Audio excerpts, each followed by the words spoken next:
Dans les années 80, Stephen King, l'auteur de Shining, Ça ou encore Carrie, l'un des plus grands écrivains populaires de la planète, fait quelque chose d'assez inattendu. Il va publier plusieurs romans sous un autre nom, nommé Richard Bachman. La raison pour laquelle il faisait ça, c'est très simple. Il voulait se détacher de l'étiquette maître de l'horreur que tout le monde lui avait collée. Il voulait écrire quelque chose d'autre, explorer d'autres tons, d'autres thèmes, d'autres genres. Et surtout, il voulait voir si son talent tenait sans son nom, sans sa célébrité, sans la hype, sans toutes les attentes énormes qui entouraient chaque nouveau Stephen King. Et ce qui est intéressant dans cette histoire, c'est que les lecteurs ont quand même fini par le reconnaître. Ils ont repéré sa manière d'écrire, son rythme, ses obsessions, ses tournures de phrases. Ils ont retrouvé la marque Stephen King, même cachée derrière un pseudonyme. L'expérience prouvait une chose, c'est que peu importe le masque qu'on met, le talent, lui, finit toujours par remonter à la surface. Juste retenez ça, on y reviendra un peu plus tard dans la vidéo. En attendant, revenons un peu sur notre sujet principal, Megabonk. Quand vous lancez Megabonk pour la première fois, ça ressemble à ça. Tu te retrouves dans une grande zone remplie d'ennemis qui apparaissent sans arrêt. Ton seul but, c'est de survivre. Au début, t'es faible et t'as qu'une seule petite attaque automatique, assez lente, et tu dois juste courir pour éviter les monstres. Et plus le temps passe, plus t'élimines des monstres, plus tu gagnes de l'expérience. Ça te permet d'améliorer ton personnage, et au passage, tu peux trouver des coffres sur ton chemin qui te donnent des items. Ces items vont te permettre de devenir un petit peu plus fort à chaque fois. Parce que plus tu tiens, plus tu deviens fort et plus les monstres t'envahissent. Et le jeu te propose des nouveaux pouvoirs, des nouvelles armes qui tournent autour de toi, des lasers, des explosions, bref. Ça devient rapidement un chaos, c'est ça qui rend le jeu si addictif. Tes yeux deviennent dopés à la dopamine que le jeu t'offre, et rapidement, ça se transforme en quelque chose comme ça.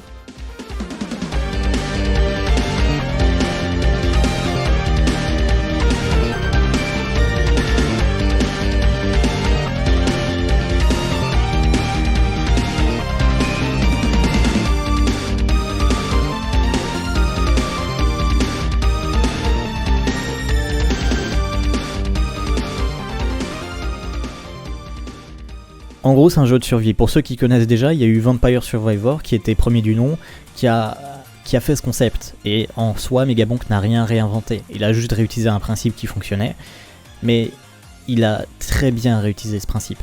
Il a rajouté une autre dimension. Et ce type de jeu, c'est plus des choix stratégiques qui sont assez satisfaisants pour le joueur. Tu décides quelle amélioration prendre, dans quel ordre et comment construire ton personnage pour tenir le plus longtemps possible. C'est aussi simple que ça, mais justement c'est ça qui rend le jeu aussi addictif. Et tout le jeu te rappelle que le but, c'est juste t'amuser. Il n'y a pas de scénario compliqué, pas de tutoriel d'1 heure, juste tu cliques, tu joues, tu rigoles et tu recommences. Ainsi de suite.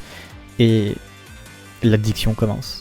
Et c'est à ce moment-là qu'on sent que le développeur, c'est pas juste un développeur, mais c'est aussi un joueur. D'ailleurs, probablement un développeur qui se promène en caleçon dans sa chambre, qui rivalise face à des studios AAA. Son jeu sorti en septembre 2025, concurrencé par des grands jeux de grands studios. Et malgré ça, il a quand même sorti son jeu de nulle part, et il les a concurrencés haut la main. Aujourd'hui, je vais te parler de Megabonk et de son histoire, et de toutes les sortes de conspirations qui ont tourné autour de ce jeu. Et surtout de son développeur. La toute première fois que je suis tombé sur Megabonk, c'était un peu par hasard. À l'époque, c'était un simple prototype et ça remonte en janvier 2025. Je l'ai découvert en scrollant sur des YouTube Shorts. Ouais, je fais ça. Mais des fois on tombe sur des projets de développeurs indépendants et c'est très intéressant. Et cette fois, ce projet m'a tout de suite tapé.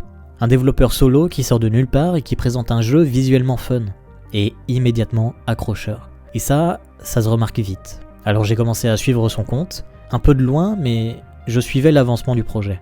Et au fil du temps, les mois passaient et sa communauté grandissait. Les vues aussi augmentaient et les commentaires aussi.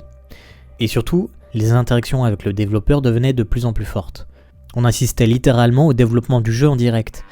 Enfin, pas tout à fait parce qu'il avait déjà une grosse base du projet, quasiment terminée, mais on pouvait quand même proposer des idées, des fonctionnalités, et le dev ajoutait parfois nos commentaires dans les versions suivantes. Et ce côté très humain, très partage du processus, ça rendait le projet bien plus marquant. Parce que même si le projet était bien avancé, on avait quand même cette sensation de participer à quelque chose, participer à ce développement, même juste en ajoutant un simple commentaire. Ça, pour un développeur indépendant, c'est très précieux. Parce que les joueurs se sentent écoutés, considérés et surtout impliqués dans quelque chose qui les dépasse un peu. Et ça, c'est la clé. Parce que Megabank n'était pas juste un jeu d'un développeur solo, c'est devenu une vraie communauté, où les joueurs attendaient avec impatience la sortie du jeu. Chaque nouvelle vidéo créait un petit événement.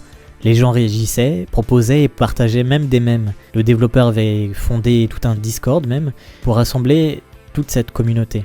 Et le développeur jouait le jeu à fond. Il reprenait leurs idées, transformait leurs commentaires en vraies fonctionnalités et leur faisait même tester les nouvelles versions pour trouver des bugs ou casser le jeu. Et à chaque fois, il en faisait une petite vidéo drôle où il réagissait avec humour à leurs trouvailles. À ce moment-là, on sentait déjà que quelque chose de spécial était en train de se passer. On ne savait pas grand-chose sur le développeur derrière ce compte YouTube, mais on voyait clairement que c'était ni sa première vidéo, ni son premier projet de jeu. À ce moment-là, difficile de dire si Megabank allait devenir un hit ou non. Mais avec des vidéos qui dépassaient des centaines de milliers de vues, une communauté qui grandissait de jour en jour et un développeur ultra présent, on savait déjà qu'on assistait à un phénomène rare. Un de ces projets où la barrière entre créateurs et joueurs disparaît presque complètement. Et ça, dans le monde du jeu vidéo indépendant, c'est une force incroyable. Un détail pour certains, peut-être, mais à mon avis, c'est un point qui a été pensé depuis le tout début. Avant même la première ligne de code de Megabank. On y reviendra plus tard. Maintenant que l'on a un peu de contexte de comment tout a commencé, ça explique pas pourquoi Megabank a réussi là où tant d'autres ont échoué. Alors pour comprendre pourquoi Megabank fonctionne, il faut déjà comprendre le type de jeu dont il s'inspire. Parce que oui, Megabank à la base, c'est un survivor-like, un genre popularisé par Vampire Survivors. Si vous connaissez absolument pas ce style, laissez-moi vous expliquer simplement. C'est un jeu où le but est de survivre le plus longtemps possible. Vous contrôlez un personnage vu de haut, entouré d'ennemis qui arrivent sans arrêt. Chaque monstre que vous éliminez, vous gagnez un peu d'expérience, ce qui vous permettra de monter en niveau et de choisir de nouveaux pouvoirs. Au début, vous êtes faible, vous fuyez, vous esquivez, vous survivez comme vous pouvez. Mais à force de progresser, vous devenez surpuissant, mais vraiment surpuissant. Le plaisir vient de cette sensation de monter en puissance, de ce chaos contrôlé à l'écran et de la satisfaction de voir tout exploser autour de nous sans avoir besoin d'un gameplay complexe. C'est simple, addictif et parfait pour les petits studios. Mais voilà, depuis le succès de Vampire Survivors, le marché a été totalement saturé. Chaque semaine, chaque jour, un nouveau Survivor-like débarque sur Steam. Des clones et encore des clones. Résultat, la plupart disparaissent dans l'oubli au bout de seulement quelques jours. Et c'est là que Megabank surprend tout le monde. Parce que ce jeu, lui, ne copie pas simplement le genre, il le mélange avec une autre influence très marquée, Risk of Rain 2. Et quand on y pense, ça fait sens. Le créateur de Megabank a clairement grandi avec Risk of Rain 2. Ce jeu indépendant, devenu culte pour son gameplay ultra fluide, ses combats en 3D et sa montée en tension constante. Et c'est exactement ce que Megabank reprend. Le rythme, la mobilité, l'énergie. Là où la plupart des Survivors-like se jouent en 2D, Megabank lui se passe tout en 3D, avec des vrais déplacements rapides, des sauts, des esquives et un vrai sens du mouvement. Résultat, le jeu est beaucoup plus nerveux, beaucoup plus dynamique et visuellement bien plus spectaculaire. On voit clairement des monstres s'empiler pour attaquer le joueur, ou encore des boss gigantesques qui font 3 fois la taille de la map. Mais surtout, il ne se prend pas au sérieux. Et ça, c'est rafraîchissant. Tout le ton du jeu respire le fun et l'autodérision. Tu lances une partie et tu t'amuses immédiatement. Et ce serait une erreur de croire que c'est juste un jeu débile et marrant. Parce que derrière cet humour, Megabank est bien conçu. Chaque amélioration compte, chaque partie est différente, et le jeu trouve un équilibre rare entre simplicité et exigence. La musique, l'ambiance, tout participe à te mettre dans une sorte de transe. Tu penses jouer 10 minutes, et au final t'es là, 3 heures plus tard, t'es encore là, à rire, tout seul devant ton écran, à essayer des builds. Et c'est peut-être ça le secret de Megabank. C'est un jeu immédiatement fun, mais profondément maîtrisé. Un jeu qui comprend ce qui rend les Survivors-like si addictifs, et qui les transforme en une expérience plus vivante, plus expressive, et surtout plus sincère.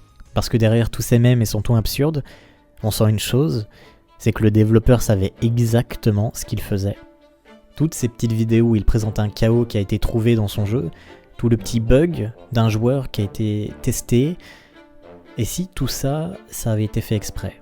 Si tout ça, ça avait été pensé dès le début. Et c'est là que tout devient encore plus fou, parce que Megabank n'est pas sorti à n'importe quel moment, ni dans une période calme ou autre, sinon ça aurait été beaucoup trop simple pour le développeur. Alors il n'a pas attendu un créneau libre, il n'a pas attendu que des gros éditeurs se calment, Non, Vedinad, lui, il choisit quand il veut sortir son jeu, et ça sera le 18 septembre 2025. À cette date, Megabonk sort, et au pire moment possible. Parce qu'en septembre 2025, on est en plein cœur du calendrier des sorties les plus chargées de l'année.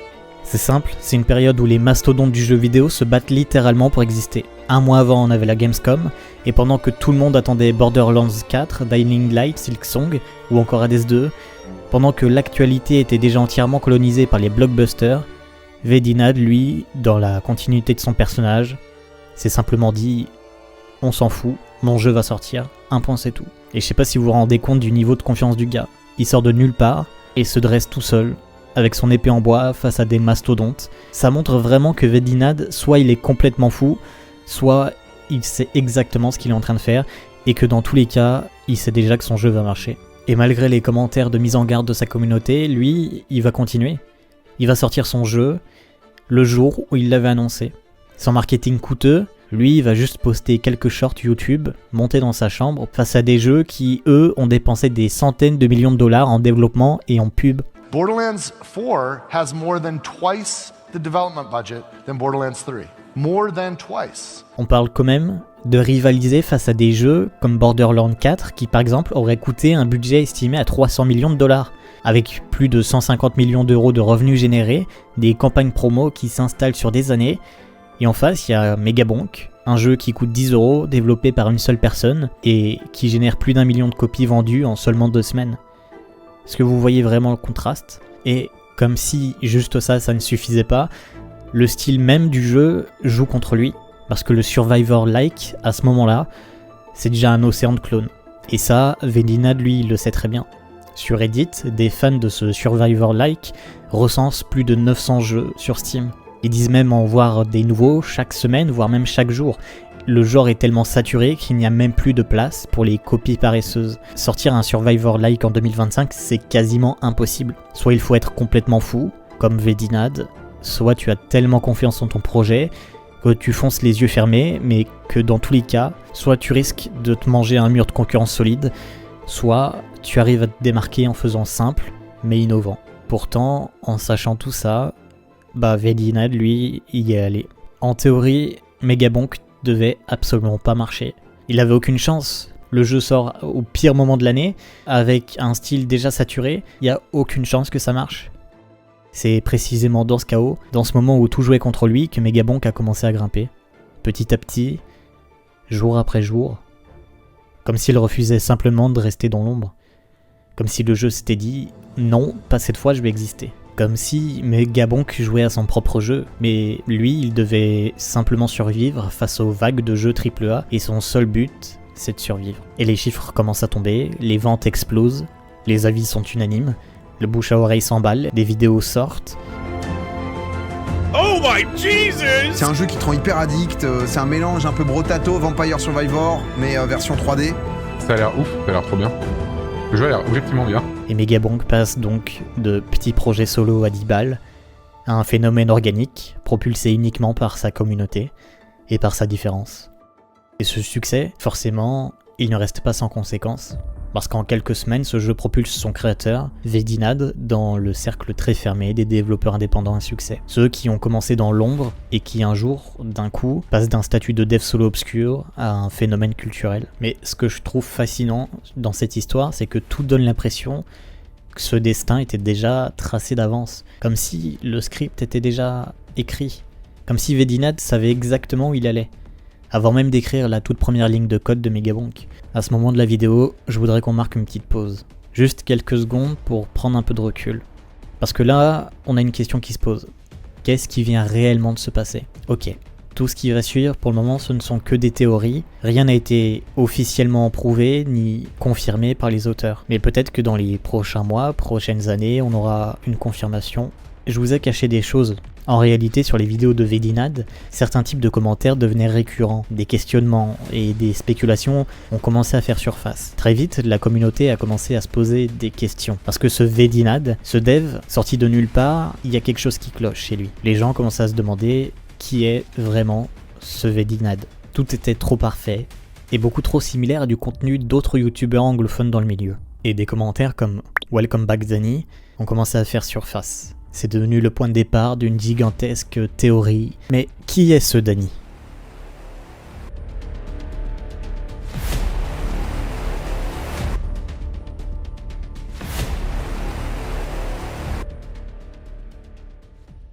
Un nom qui a marqué YouTube.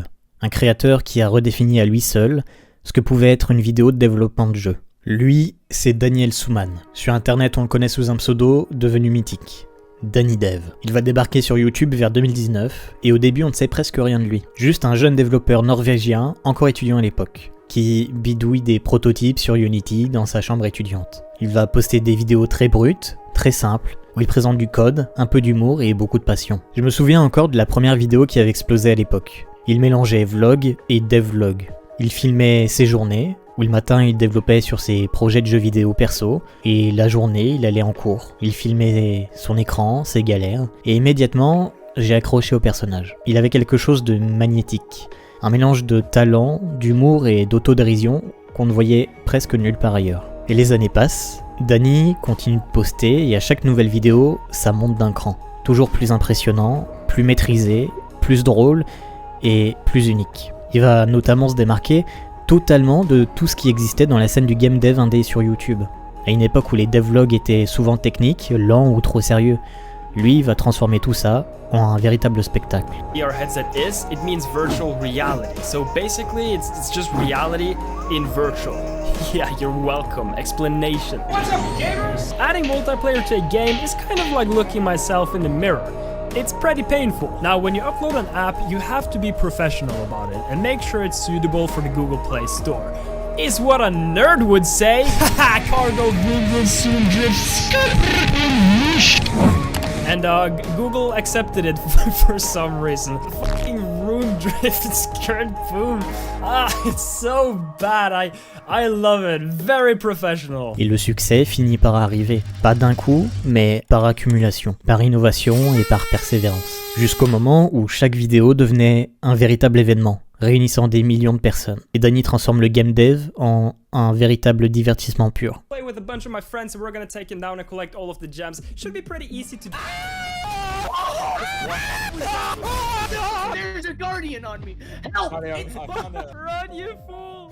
Il invente littéralement un nouveau format, le sort de devlog show. Outre le fait que ça ait bien marché, je suis moi-même un immense fan de son travail. Il fait partie de ces créateurs anglophones qui m'ont profondément inspiré. Ceux qui m'ont donné envie de raconter des histoires, de montrer le développement sous un angle plus humain, plus fun, plus vivant. C'est aussi pour ça que dans cette vidéo, j'avais envie de parler de lui. Parce qu'il fait partie de ces gens qui ont changé la façon dont on partage la création de jeux. Et outre son appétence de savoir faire des vidéos énergiques, chaotiques, ça reste un développeur surdoué. Danny, c'est pas juste un clown qui fait rire sur internet, c'est un vrai développeur talentueux. Il comprend le game feel, il maîtrise le montage et il sait exactement comment transformer un projet technique en narration. Dans un monde où la plupart des devlogs sont ternes, lents ou trop techniques, lui, il se concentre juste sur l'essentiel, le fun. Et c'est ainsi qu'il va devenir le créateur game dev le plus important de YouTube. Il va développer de nombreux projets, notamment Muck en 2021, un jeu de survie créé parce qu'un viewer a commenté l'un de ses posts comme quoi il serait pas capable de sortir un jeu de survie. Alors il l'a fait.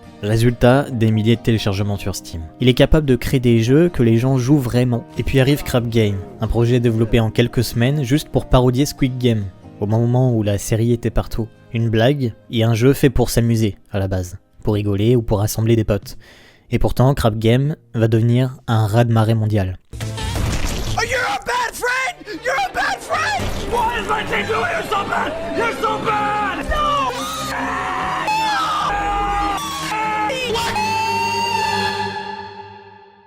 And finally, the day of the event has arrived. I'm obviously not going to win because, well, Crab Game is just not competitive at all. And the winner is Crab Game. What a fantastic pick. Shout out to chat for picking Crab Game. Et avec Muck, puis Crab Game, Danny va prouver quelque chose de très rare, c'est qu'il n'y a pas juste du talent, il a l'instinct, le timing, la fulgurance et le génie viral. Et durant ces années, il va parler notamment d'un projet nommé Carlson, ou du moins l'œuvre impossible. Le projet maudit, celui qui l'a rendu célèbre mais qui peut-être aussi a causé sa disparition. Au moment où je vous parle, au moment où j'écris ces lignes, Danny a disparu de YouTube depuis 3 ans. Carlson, c'est un petit FPS de parcours, un projet que Danny travaillait sur le côté, en parallèle de YouTube. Mais au fur et à mesure que sa communauté grandissait, sur Steam, il fait même partie des jeux les plus wishlist, et les gens commencent à demander sa sortie, tous les jours, dans chaque commentaire et sur chaque réseau. Des milliers de fois, quand est-ce que Carlson va sortir ? Parce que Carlson, c'est un projet qui a été annoncé, qui a été visible, mais dans lequel on n'a aucune information dessus. La blague va se transformer rapidement en obsession, et l'obsession va devenir une attente, et l'attente une pression. Et plus Danny travaille dessus, plus il ressent cette pression, et plus il réalise que Carlson n'est plus un jeu, mais c'est devenu un monstre, un projet devenu plus grand que lui, et un truc que les gens attendent comme un événement mondial, et finalement le jeu arrête d'être fun, et il devient une cage pour son créateur. I guess I should talk about Carlson for a bit, because I'm getting a lot of angry emails and a lot of angry people coming after me because I'm not making devlogs or giving updates on Carlson. So let me just start off by saying Carlson is like my dream game. I'm definitely gonna finish it one day. But honestly, I haven't really gotten anything done on Carlson in like a year. Basically since the last devlog. And it's not that I'm not motivated or that I don't want to work on the game, because I really do. I really want to finish Carlson, but I just... for some reason, I just can't seem to work on it. I just can't seem to get anything done. I don't know why. There are a few things though that I think probably could be the reason, and one of them is just the expectations are just...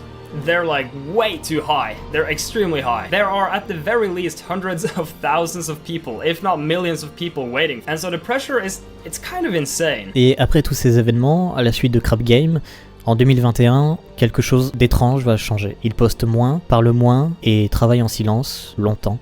Trop longtemps peut-être. Et puis un jour, il ne poste plus rien du tout. Pas un mot, pas une vidéo, pas un tweet, rien. Danny disparaît du jour au lendemain sur tous les réseaux. Encore aujourd'hui, on ne sait pas vraiment pourquoi il a disparu.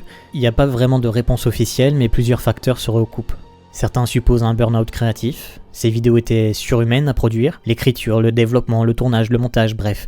Le travail de 6 personnes assumé par un seul gars. La deuxième raison, c'est peut-être la pression de Carlson. Quand ton jeu est dans le top des wishlists sur Steam, tu développes plus, tu gères surtout une attente, un mythe, un poids écrasant. Une autre raison qui peut être probable, c'est la célébrité non désirée. Danny n'était pas un influenceur, c'était juste un développeur qui aimait partager ses créations. Et il s'est retrouvé propulsé dans un rôle qu'il n'avait jamais demandé. Et puis après l'absence, il y a la peur de revenir. Plus l'absence dure, plus revenir devient dur aussi, voire même impossible. Il a dit dans un rare message sur Discord, il ne veut pas revenir avec une simple vidéo moyenne, donc le piège est parfait. Il doit revenir avec quelque chose de grandiose. What if Carlson sucks? What are you gonna do then? And so yeah, it's kind of like a problem, because the longer I wait, the bigger the expectations become. And so, like, what do? Like, how do you overcome that problem? Et puis, pendant plus de 2 ans, silence total.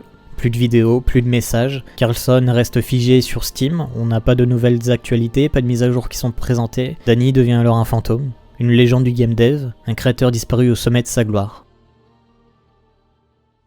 Mais il y a encore là quelque chose qui cloche. Récemment, Danny avait montré des signes de vie, notamment sur Twitter où il avait posté un message comme quoi il travaillait sur un gros projet, un jeu, et qui reviendrait une fois qu'il serait terminé. Et puis les mises à jour de Carlson reviennent, mais ce message a été posté avant la sortie de Megabonk. Et c'est là que Megabonk entre en scène. Lorsque les vidéos de Vedinad apparaissent, certains remarquent quelque chose, une manière de monter, un humour, un rythme, une écriture, une maîtrise narrative, un style de devlog, une rapidité de développement bien trop similaire pour être ignoré. Très vite, les commentaires se multiplient, ça ressemble trop à Danny, et c'est là que le mystère renaît.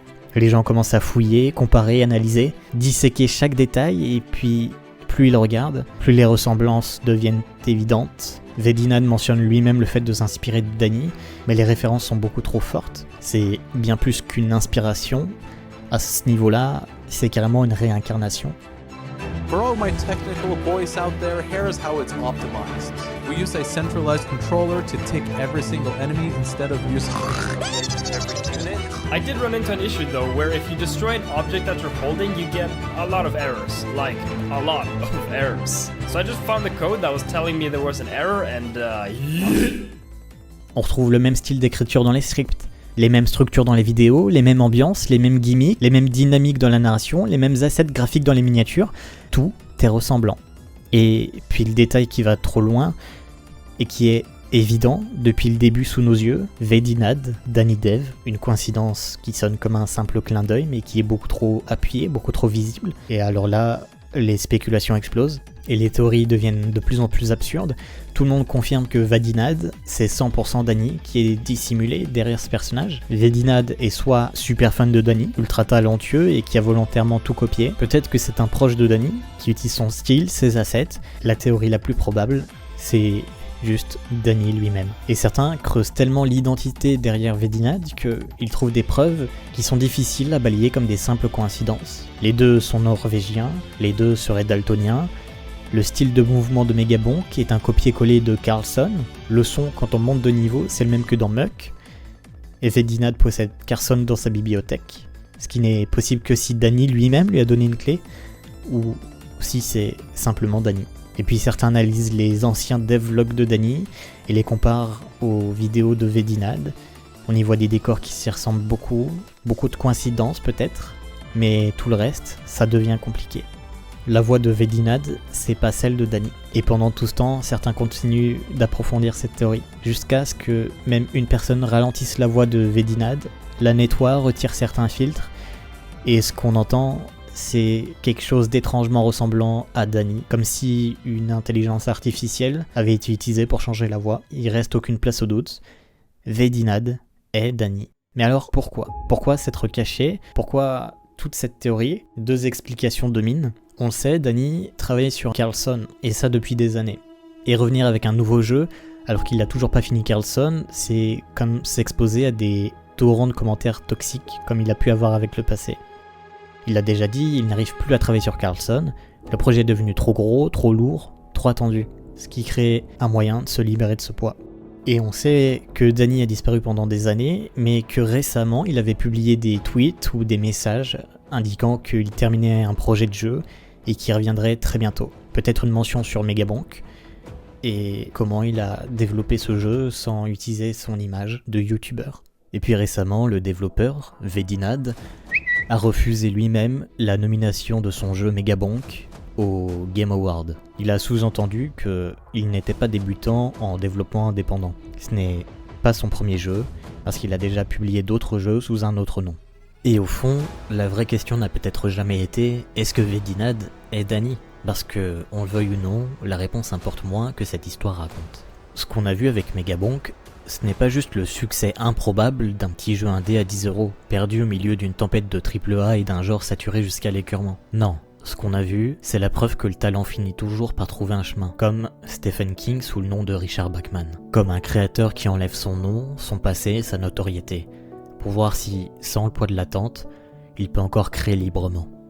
Megabonk, c'est peut-être ça, finalement, un jeu né sans promesse, sans pression, juste un jeu fun, bien pensé, honnête et profondément humain. Si Vedinad est Danny, alors Megabonk est l'histoire d'un créateur qui a dû disparaître pour retrouver le plaisir de créer. Un développeur brisé par la pression de la célébrité, par un projet devenu trop grand, trop lourd, trop symbolique, qui a choisi l'anonymat pour redevenir libre.